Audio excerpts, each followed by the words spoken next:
Jésus, voyant sa mère, et auprès d'elle le disciple qu'il aimait, il dit à sa mère, « Femme, voici ton fils », puis il dit au disciple, « Voici ta mère ». C'est très touchant que Jésus confie quelqu'un qu'il aime à quelqu'un qu'il aime.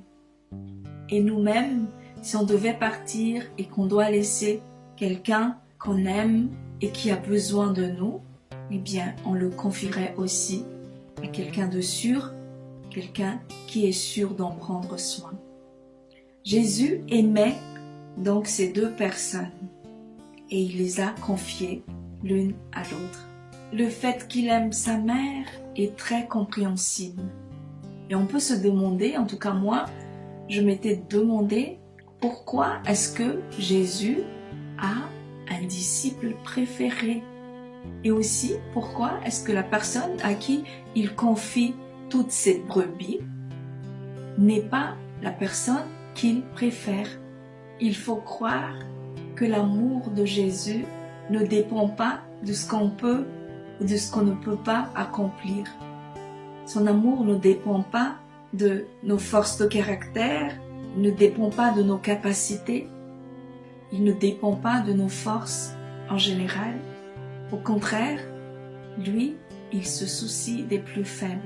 Les évangiles décrivent Pierre, à qui Jésus a confié toutes ses brebis. Ils décrivent Pierre comme un homme d'action, et c'est le moins qu'on puisse dire. On peut supposer que c'est de cette force de Pierre que Jésus avait besoin pour continuer son œuvre. Et il le choisit. Et le fait qu'il choisisse encore aussi Jean et Jacques, les fils de Zébédée, comme sorte d'intendant pour Pierre, confirme cela, parce que eux aussi, ils avaient une grande force de caractère, ils étaient impétueux. Jésus les appelait les fils du tonnerre. Jésus, en tant que berger, se soucie plus des plus faibles que des plus forts. Ce sont les petits qu'il porte sur son épaule. Ce sont eux qu'on voit souvent à côté de lui. Jean n'avait pas l'impétuosité de Pierre. Entre les deux, c'était probablement celui qui avait le plus besoin d'être rassuré et d'être encouragé. Et Jésus reste à côté de lui. En confiant sa mère à Jean et en confiant Jean à sa mère, Jésus réaffirme sa philosophie qui veut qu'il faut que ceux qui l'aiment se prennent soin mutuellement. C'est-à-dire qu'il faut que le plus fort prenne soin des plus faibles.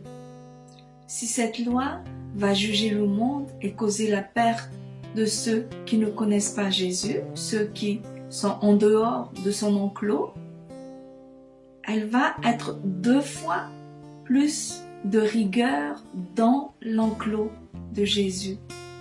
Jésus met ensemble ceux qu'il aime pour qu'ils se prennent soin mutuellement, pour que ceux qui sont les plus forts dans sa maison prennent soin des plus faibles dans sa maison. Ayons à cœur des plus faibles. À bientôt. Au revoir.